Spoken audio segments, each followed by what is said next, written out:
ಅಜಯ್ ಯಾವೂರು ನಿಮ್ದು? ಅನಗಲ್ರಿ. ಹಂಗಲ್ಲಿ ಏನಾಗಿತ್ತು? ಪ್ಯಾರಲೈಸ್ ಆಯ್ತು. ಹಾ, ಪ್ಯಾರಲೈಸ್. ಸ್ಟ್ರೋಕ್ ಆಗಿತ್ತಾ? ಯಾ ಕಾಲಿಗಾಗಿತ್ತು ಮತ್ತೆ ಯಾ ಕೈಗಾಗಿತ್ತು? ಎಡಗೈ ಎಡಗೈ ಮತ್ತೆ ಎಡಗೈ. ಎಡಗೈ ಕೈ ಮತ್ತೆ ಎಡಗೈ ಕಾಲು. ಹಾ. ಹೌದಾ? ಎಷ್ಟ್ ದಿನ ಆಯ್ತು ಆಗಿ? 15 ದಿನ ಆಗಿತ್ತಾ? 18 ದಿವಸ ಆಯ್ತು. 12 ದಿವಸ ಆಗಿತ್ತಾ? ಹೆಂಗೀಗ ಆರಾಮಿದ್ದೀರಾ? 12ನೇ. ಹೌದಾ? ಸ್ವಲ್ಪ ತೋರಿಸಿ ನಿಮ್ಗೆ ಹೆಂಗ್ ಮೂವ್ಮೆಂಟ್ ಆಗ್ತಾ ಇದೆ ಕೈ. ಹಿಂಗ್ ಮಾಡಿ ಕೈ ಹಿಂಗ್ ಮಾಡಿ, ಮೇಲೆ ಐತೆ ಕೈ. ಕಾಲು ತೋರಿಸಿ, ನಿಮ್ ಕಾಲು. ಹಾ, ಸ್ವಲ್ಪ ನಡೀತೀರಾ?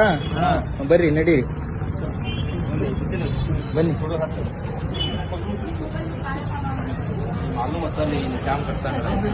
ಬನ್ನಿ.